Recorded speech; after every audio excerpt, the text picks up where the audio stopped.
Ọba Alaafin Oyo Adeyemi. Inú mi dẹ̀ dùn pé àwọn ọmọ wọn ń ṣe ìrántí wọn ní òní.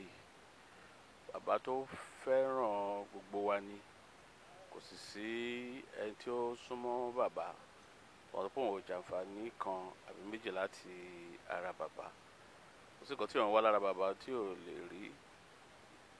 Ìmọ̀ ni, ọgbọ́n ni, ìmọ̀ràn ni, àṣà ni, gbogbo ẹ̀ ni ó wà lọ́dọ̀ bàbá. Nǹkan tó jẹ́ ká súnmọ́ bàbá nìyẹn. Èmi gẹ́gẹ́ bí ọba Alapomu, bàbá jẹ́ nǹkan tó fẹ́ràn mi.